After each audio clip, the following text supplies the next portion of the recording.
बिन ब्याही गर्भवती बहन का कसाई भाई। भैया, छोड़ दो मुझे, छोड़ दो। माँ, भाभी, बचाओ मुझे। आज तुझे मुझसे कोई नहीं बचा सकता है, मैं तेरी जान ले लूंगा। निरंजन, छोड़ दे बेटा, गुस्से में गलत कदम मत उठा। छोड़ दे अपनी बहन के साथ, भला कोई भाई ऐसा कसाईयों सा बर्ताव करता है। लेकिन निरंजन को अपने गुस्से में न तो कुछ दिखाई दे रहा था और न ही सुनाई दे रहा था। जहां बहनें भाइयों के दिल का टुकड़ा होती हैं और भाई तो बहन की हिफाजत के लिए होते हैं, फिर आखिर क्या कारण है जो एक भाई का बर्ताव अपनी बहन के लिए कसाई के जैसा है। निरंजन अपनी बहन के बालों को नोचते हुए उसको आंगन में ले आया और अपनी तलवार निकाल ली। आज मैं तुझे जिंदा नहीं छोड़ूंगा। इसीलिए मैं नहीं चाहता था कि इस खानदान में कोई लड़की पैदा हो, क्योंकि बेटियां सिर्फ और सिर्फ परिवार की इज्जत डुबोती हैं, और तूने तो हमारी नाक कटवा दी, कहीं का नहीं छोड़ा हमें। अपने कसाई भाई का पल पल बढ़ रहे गुस्से को देखकर पद्मा हर पल और लम्हे को खुद में ही कोस रही थी। काश काश कि मैंने वो गलती नहीं की होती। सुभद्रा, सुभद्रा, रोटी ला कर दो। जी लाई। पद्मा, पद्मा जा अपने भैया को रोटी दिया। मैं नहीं भाभी, आप मुझे कोई और काम दे दो, लेकिन मौत के मुंह में मत भेजो प्लीज। भैया को रोटी आप दे आओ। पद्मा, तू ना पहली ऐसी बहन है जो अपने भाई से इतना डरती है, जैसे कि निरंजन तुझे कच्चा ही खा जाएंगे। ठाकुरों के परिवार में जन्मी पद्मा इकलौती लड़की है। घर में दर्जनों नौकर चाकर हैं। निरंजन को अपनी बहन से बहुत लगाव है, लेकिन वो मिजाज का बहुत ही गुस्सैल है, इसलिए परिवार से लेकर घर के नौकर चाकर भी उसका डर मानते थे। आज क्या पहनूं, कुछ भी समझ नहीं आ रहा। ये गुलाबी वाला सूट पहनती हूँ। पद्मा शीशे के आगे गुनगुनाते हुए तैयार होने लगती है।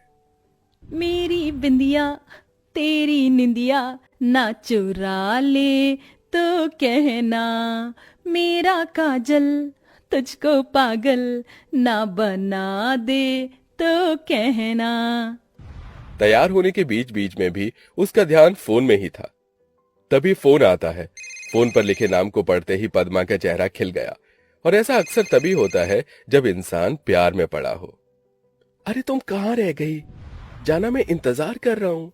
सॉरी सॉरी सॉरी सॉरी, बस निकल रही हूँ चिराग। पद्मा फट से पर्स उठाकर निकल जाती है, जहां माता पिता निर्मला और प्रताप हॉल में बैठे थे। तभी पद्मा के हाथों में चूड़ियां खनकती देखकर भाई निरंजन बड़ी ही खिसियाहट से उसे देखकर गुस्सा करता है। पद्मा, ये चूड़ियां बालियां पहनकर कॉलेज में जाने की क्या जरूरत है? अरे अब नहीं पहनेगी चूड़ियां तो कब पहनेगी? तेरी बहन बड़ी हो गई है, तू जा बिटिया। जी माँ। थोड़ी देर में पद्मा कॉलेज आ जाती है, जहां चिराग बाहर खड़ा था। आ गई आप मैडम जी? अरे, अपने आशिक को इतना कौन इंतजार करवाता है? चलो बताओ, कैसी लग रही हूँ मैं? एकदम चुड़ैल। अच्छा जी, मैं बुरी लग रही हूँ? चिराग लेके भी ढूंढोगे ना तो भी मेरी जैसी नहीं मिलने वाली।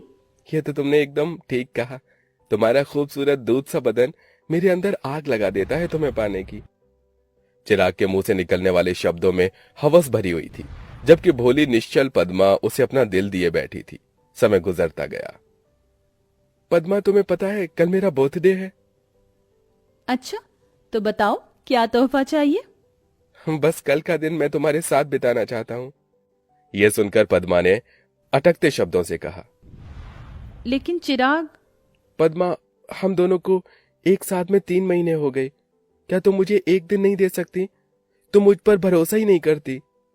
चिराग की इमोशनल बातों में आकर पद्मा मान गई। ठीक है, मैं आऊंगी। तभी पद्मा चिराग से बातें कर रही होती है कि कमरे के बाहर से गुजरते हुए उसका भाई निरंजन रुक गया और अंदर आ गया।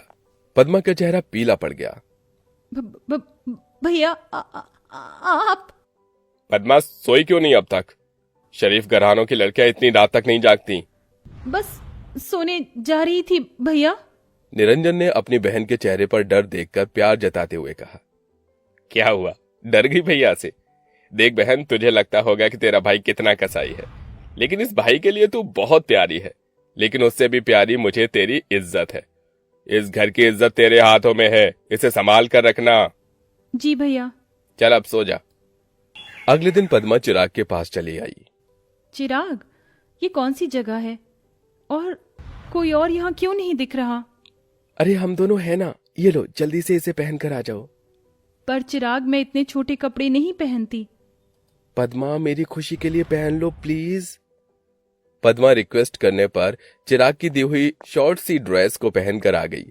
चिराग हवस भरी निगाहों से उसे देखने लगा और उसे अपने करीब खींच लिया। एक बहन होते हुए पद्मा के दिलो दिमाग में अपने भाई की बातें बार बार आ रही थी।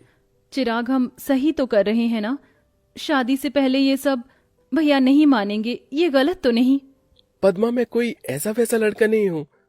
I love you so much. और आजकल ये सब कॉमन है और मैं तो तुमसे शादी करूंगा। चिराग ने शादी का वादा दिलाकर पद्मा का फायदा उठाया और उसे हमेशा हमेशा के लिए छोड़कर चला गया। पद्मा पूरी तरह से टूट गई। वो दिन रात बस रोती बिलखती रहती। लेकिन तकदीर का दिया इतना दुख कम नहीं था कि पद्मा गर्भवती भी हो गई और उसे उल्टियां होने लगी, जिसे देखकर निरंजन ने शक जताया। आखिर पद्मा को इतनी उल्टी क्यों हो रही है? कहीं ये बिन ब्याही मां तो नहीं बनने वाली? निरंजन ने डॉक्टर को चेकअप करने घर बुलाया। मिस्टर निरंजन, मुबारक हो, आपकी बहन मां बनने वाली है। अपनी कुंवारी बहन के गर्भवती होने की बात से निरंजन आग बबूला हो गया और किसी कसाई की तरह उसका मुंह कसते हुए बोला, बोल, किसका पाप पल रहा है पेट में? किसका पाप लेकर घूम रही है तू पेट में? बोल, नहीं तो तेरी जान ले लूंगा।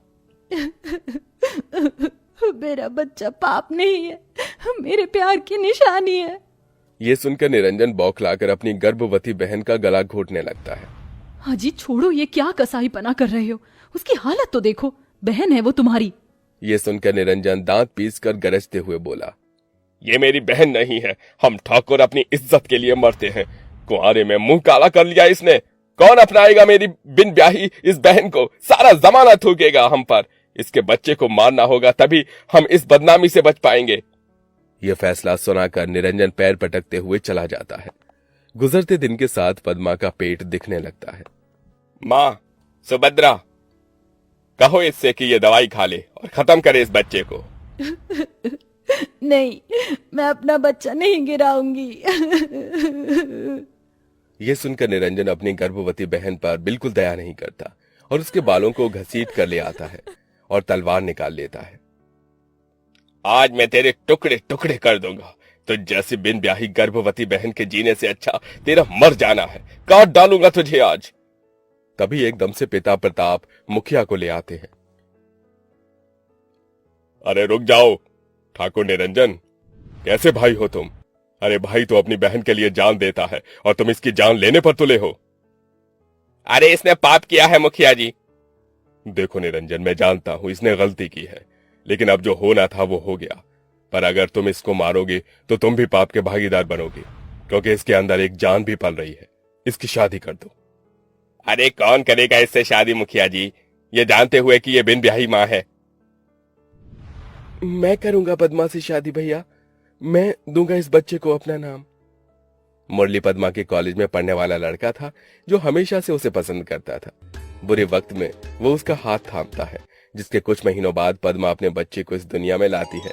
लेकिन आज भी उसके मन में चिराग के धोखे के लिए एक दुख भरी चीत्कार निकलती है।